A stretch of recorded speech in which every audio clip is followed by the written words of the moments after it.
నమస్కారం. శ్రావణ మాసంలో ఉన్నాం. ఈవేళ తొలి శ్రావణ శుక్రవారం. అయితే అమ్మవారైన లక్ష్మీదేవిని గురించి ఈ మాసమంతా మనం శ్రద్ధగా ఉండాలని చెప్పుకున్నాం కదా ముందే.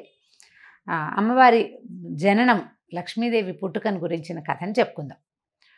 లక్ష్మీదేవి భృగు మహర్షి యొక్క కుమార్తె. భృగువు బ్రహ్మమానస పుత్రుడు.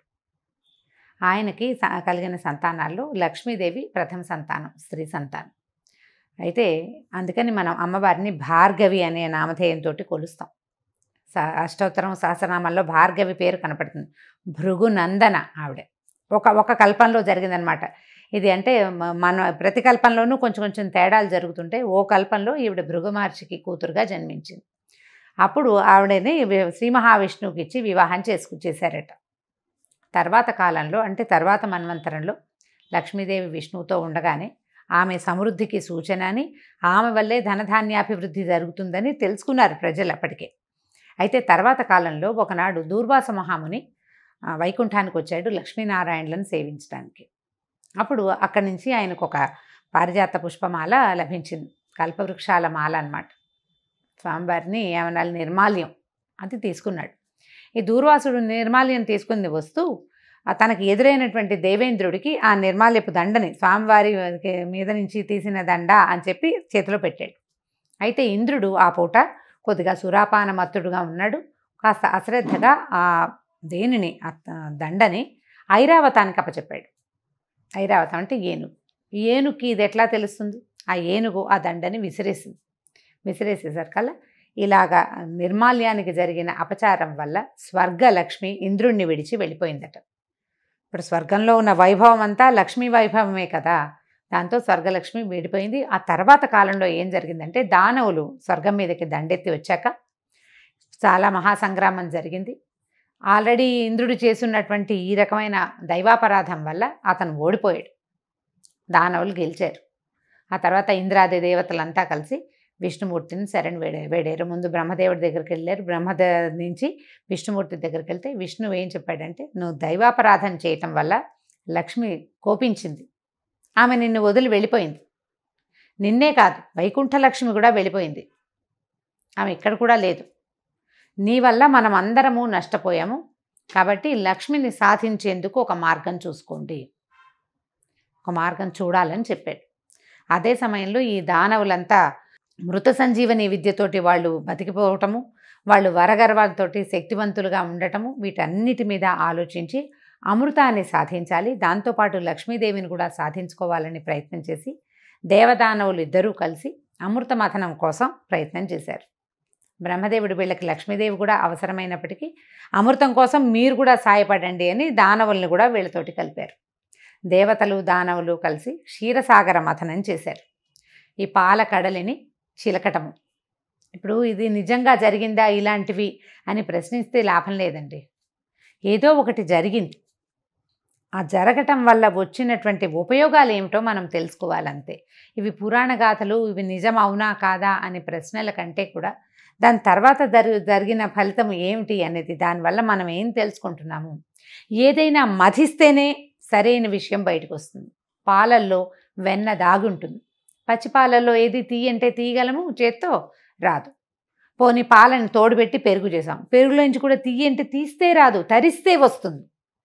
దాన్ని బాగా చిలకాలి, మధించిన తరువాతే సరి అయిన విషయం బయటకు వస్తుంది. ఈ విషయం మనకి క్షీరసాగర మథనం కథ ద్వారానే మనకి పురాణాలు తెలియజేస్తాయండి. పురాణాల్లో తెలియజేసిన ప్రతి విషయానికి సూచన ఇంకొకటి ఉంటుంది. మనం కథ వినేసి వదిలిపెట్టకూడదు. ఏం సూచించారు? మనకు ఒక సమస్య వచ్చింది, అది తీరట్లేదు, ఎవరో వచ్చి మనకు సహాయం చెయ్యరు. మనం ఏం చేయాలి? సమస్య తీరటానికి ముందు దాని మూలానికి వెళ్ళాలి. దేనివల్ల ఈ సమస్య వచ్చిందో మొదట ఆలోచించాలి. అప్పుడు ఈ సమస్య తీరటం కోసం మనం ఏం చేయాలో కూడా ఆలోచించాలి, ఏం చెయ్యకూడదో కూడా ఆలోచించాలి. ఈ ఆలోచించిన తర్వాత దీన్ని ఇంప్లిమెంట్ చేయాలి. ఇంప్లిమెంటేషన్ కూడా మనం ఆలోచించాలి కదా. ఇదంతా ఎక్కడ జరిగింది? ఇది మథనం అంతా బ్రెయిన్లో, మేధో మథనం జరుగుతుంది. ప్రతి విషయం మీద కూడా మనం ఆలోచించే పని చేయాలి. ప్రతి దానికి మథనము అవసరము. ఏ శుభమైన కార్యక్రమం జరగాలన్నా, ఏ సరి అయిన పని జరగాలన్నా, అసలు ఒక అవుట్పుట్ అంటూ కావాలి అంటే దానికి మథనం ముఖ్యమైంది. నేను ఇక్కడి నుంచి లేచి అక్కడికి వెళ్ళి అది తీయాలి అంటే అదేదో క్యాజువల్ విషయంలో ఉంటుందండి. బ్రెయిన్ దానికి చాలా ఆలోచిస్తుంది. బోల్డంత క్రియ జరగాలి, నాకు ఊహ రావాలి. నాకు ఊహ అంటే నా కన్ను ఒక వస్తువుని చూడాలి, ఆ వస్తువు చూశానని కన్ను వెళ్ళి బ్రెయిన్కి చెప్పాలి, అది నీకు ఉపయోగపడుతుంది అని బ్రెయిన్ ఆలోచించుకోవాలి. అప్పుడు బ్రెయిన్ కళ్ళకి చేతులకి కూడా చెప్పి, దాంతోపాటు కాళ్ళకి చెప్పి, ఓ కాలు నువ్వు నడిచెళ్ళు, ఓ చెయ్యి నువ్వు దాన్ని పట్టుకో, ఓ కన్ను నువ్వు దాన్నే చూడు అని వీళ్ళ ముగ్గురికి చెప్పాలి. ఎంత కార్యక్రమం, చాలా పెద్దది. కానీ మనకు తెలియదు, అది చాలా క్యాజువల్గా అనుకుంటాం. చాలా అసలు సహజంగా అంటే అసంకల్పిత ప్రతీకార చర్యలాగా జరిగిపోయిందని భావిస్తాం మనం, కానీ జరగదు. చాలా కాదు. ఈ నాలుగిట్లో ఏది బ్రెయిను, కన్ను, చెయ్యి, కాలులో దేనికి ఏ నాలుగిట్లలో ఏదైనా ఒక సింక్రనైజేషన్ తప్పింది అనుకోండి, పని అవదే. ఇక్కడి నుంచి వెళ్ళి పక్కనున్న మంచినీళ్ళ బాటిల్ కూడా తీసుకోలేం మనం. ఈ 4 ఒకే లైన్లో పనిచేయాలి. ఈ ముందున్న బయటున్న బాహ్యేంద్రియాల కన్ను, చెయ్యి, కాలుని పనిచేయించాలంటే బ్రెయిన్లో ఒక మథనం జరగాలి. ఒక చిన్నది కవ్వం పెట్టి చిలకాలి. అది ఆ చిలుకుడు వల్లే పనులు అవుతాయి. అన్నం వండాలి, ఎంత ఉంది, బృహత్తర కార్యక్రమం కాదు అది, చాలా సింపుల్గా చేస్తాం మనం. ఆ బృహత్తర కార్యక్రమానికి మనం లోపల మేధోమథనం జరుగుతుంది. మథనం జరగటం వల్లే మంచి విషయాలు బయటకు వస్తాయి. కొన్ని ఏదైనా ఒక విషయం మంచిగా, చెడు కూడా వస్తుంది దాంతోపాటు. బాగా ఆలోచించి ప్లాన్ చేసి పక్కవాడిని మోసం చేస్తారు. ఆలోచించి ప్లాన్ చేస్తేనే ఏటీఎం కొల్లగొట్టగలుగుతారు. ఆలోచించాలి కదా. అలాంటి మథనమే ఇప్పుడు జరిగింది, క్షీరసాగర మథనం. ఈ క్షీరసాగరం ఏమిటి, తెల్లగా పాల నురుగ్గా ఉంటుంది. అసలు అలాంటిది ఎక్కడ ఉంటుందో, పాల సముద్రం అండి. విచిత్రంగా మనం చూస్తామా, మనం చూడని ఒక ఇది మన బ్రెయినే, అది మన బ్రెయిన్ అంతే. అయితే ఈ క్షీరసాగరాన్ని మథనం చేయటానికి అది చాలా పెద్దది కాబట్టి మందర పర్వతాన్ని తెచ్చారు. ఈ మందర పర్వతం చాలా చుట్టుకొలత పెద్దది కాబట్టి మందర పర్వతం చుట్టూతా 3 చుట్లైనా తిరగడానికి వీలుగా ఉన్నటువంటి వాసుకి అనే ఒక మహాసర్పాన్ని తమ చేతిలోకి తీసుకున్నారు. ఈ సర్పాన్ని ఇద్దరు ఒకళ్లే పట్టుకుని చిలకలేరు కాబట్టి ఓవైపు దేవతలు, ఓవైపు దానవులు పట్టుకుని సముద్ర మథనం చేశారు. ఎన్ని రకాలో వస్తువులు వచ్చినాయి. దాంతో మహాభయంకరమైన హాలాహలం వచ్చింది. మనం ఆలోచించి చెడుని చేస్తూ ఉంటాం అప్పుడప్పుడు. ఆ చెడుని గనక తొలగదీస్తే, దాన్ని మింగేస్తే తర్వాత మంచి వస్తుంది. ఇది చేయకూడనిది అనే జ్ఞానం కలిగి ఉంటేనే తర్వాత జరుగుతుంది మంచి. మనకి పరమేశ్వరుడు వచ్చి ఆ హాలాహలాన్ని అమ్మవారి అనుమతి తీసుకుని, నేను హాలాహలం మింగుతాను అని ఆమెకు చెప్పి ఆ హాలాహలాన్ని తీసుకున్నాడు లోపలికి. తీసుకొని మింగకుండా కంఠంలో ఆపు పెట్టుకున్నాడు. ఎలాంటి చెడు ఆలోచన అయినా దాన్ని దిగనివ్వకూడదు, కంఠంలోనే ఉంచుకోవాలనే ఇలాంటి కథలు చెప్తాయి మనకి. ఆలోచన వచ్చింది బ్రెయిన్లో, అది కిందకి వెళ్ళనివ్వకూడదు, ఇంప్లిమెంటేషన్లోకి వెళ్ళనివ్వకూడదు, ఎక్కడో చోట దాన్ని ఆపి పెట్టుకోవాలి. ఈ హాలాహలాన్ని ఆపిన తర్వాత అమ్మవారు వెలికొచ్చింది. లక్ష్మీదేవి సహస్ర కమలం మీద కూర్చుని చక్కగా పరమాద్భుత సౌందర్యంతో బయటికి వచ్చింది. ఆమెతో పాటు చంద్రుడు, తర్వాత నవరత్నాలు, కామధేనువు, కల్పవృక్షము, ఉచ్చైశ్రవము, నవనిధులు, అన్ని మణులు, నవరత్నాలు అన్నీ కూడా ఈ సముద్రంలో నుంచే వచ్చినాయి. ప్రపంచమంతా సముద్రంలోనే ఉంది. మొత్తం బయటికి వచ్చిన తర్వాత అమ్మవారు మళ్ళీ భగవంతుడైనటువంటి విష్ణుమూర్తిని వరించింది. ఆమె సౌందర్యము, ఆమె కళ్ళకి అసలు మైమర్చిపోయారట. కానీ ఆమెను స్వీకరించాలనుకోలే ఎవరు. దైవీ కళ యొక్క గొప్పతనం అది. ఆ లక్ష్మీ కళ తాలూకు గొప్పతనం. మిగిలిన వాళ్ళు ఎవరు ఈమె మాకు కావాలి అని అడగలేదు.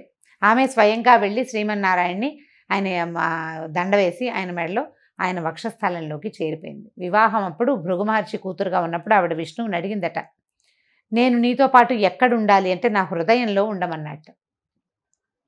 భార్యని హృదయంలో ఉంచుకోవాలి, ఆమె మీ మనసుగా ఉండాలి అని భగవంతుడి కథే మనకి తెలియజేస్తుంది. లేదా హృదయంలో ఉంచుకోలేవు. అర్ధనారీశ్వర స్వరూపం నీలో సగమైపోవాలి భార్య. లేదా నీ నాలుక యందు ఉండాలి, నీ మొత్తం ఆలోచన, నీ మాట అంతా నీ భార్యగా ఉండాలి.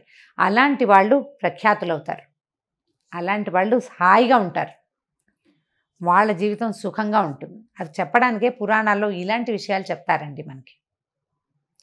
ఈ అమ్మవారు లక్ష్మీదేవి విష్ణుమూర్తిని వరించిన తర్వాత ఇంద్రుడు ఆమె కోసం మళ్ళీ తపస్సు చేశాడు. తపస్సు చేస్తే అప్పుడు ఆమె అతనికి స్వర్గలక్ష్మిగా ఉండడానికి ఒప్పుకుంది. స్వర్గంలో ఒక లక్ష్మీ అంశ ప్రవేశించింది. లక్ష్మీదేవి విష్ణుమూర్తితోటే ఉన్నప్పటికీ ఆవిడ ప్రపంచంలో ఉన్న ప్రతి విషయంలోనూ తన కళని అంశని స్థాపించింది భగవంతుని యొక్క అనుమతితోటి.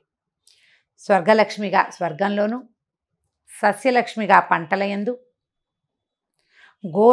లక్ష్మీ స్వరూపంగా గోవు యందు, ధనములయందు, ధాన్యములయందు ప్రతి చోట కూడా తన తాలూకు లక్ష్మీ అంశని అన్ని చోట్ల ప్రవేశపెట్టింది.